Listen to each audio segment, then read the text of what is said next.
Yves Cottin, Cardio Online, en direct des Journées européennes de la Société française de cardiologie à Paris. 2017, j'ai le plaisir de recevoir Serge Kondnator. Son expertise en vasculaire est bien connue et au cours de ce congrès, le débat toujours majeur, est-ce qu'il faut opérer et quelle sténose opérer, sténose carotidienne? Bonjour Yves, la question est effectivement de poids. Alors, si l'on parle de sténose carotidienne symptomatique, oui, il faut les opérer et dans les 15 jours qui suivent l'accident neurologique. En ce qui concerne les sténoses carotidiennes asymptomatiques, je rappelle que près de 90% des interventions pour sténose carotidienne ont lieu chez des patients asymptomatiques. Eh bien, les choses ne sont pas aussi claires.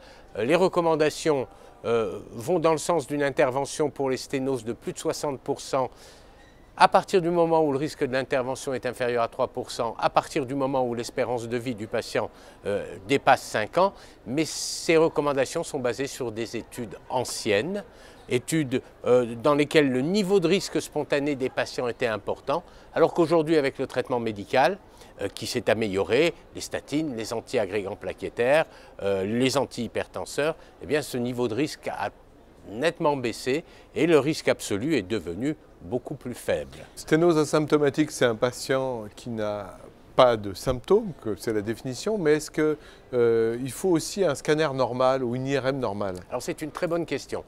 Dans la définition, sténose asymptomatique, c'est basé sur l'absence de signes cliniques.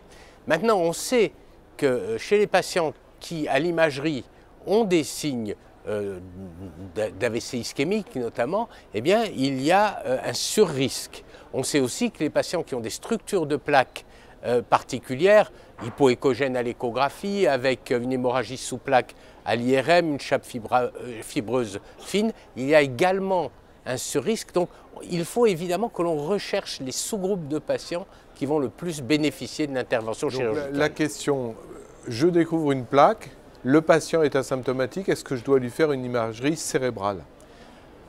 Je crois que c'est de bonne pratique. Sur une plaque, une petite plaque, non.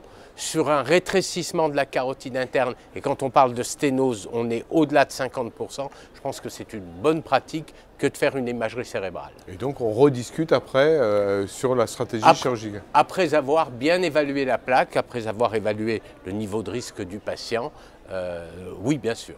Alors aujourd'hui, j'ai un patient, il a un scanner ou une IRM normale, une plaque, il est asymptomatique. Je le traite comment et je le surveille à quel rythme? Alors, quand on parle de plaque, on parle de lésions inférieures à 50%, donc pas de sténose. Ce patient, on va évaluer son risque cardiovasculaire.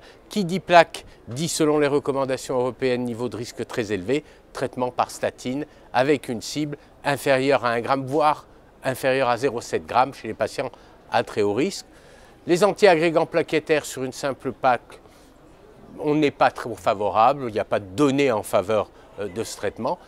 Si maintenant la question est posée pour des patients qui ont une sténose de l'ordre de 50%, plaque hypoéchogène, sténose à 50%, on reconvoque le patient dans les 3 à 6 mois pour essayer de voir quelle est l'évolutivité de la lésion. S'il n'y a pas d'évolutivité, tous les ans. Serge Kondnator, merci. Merci.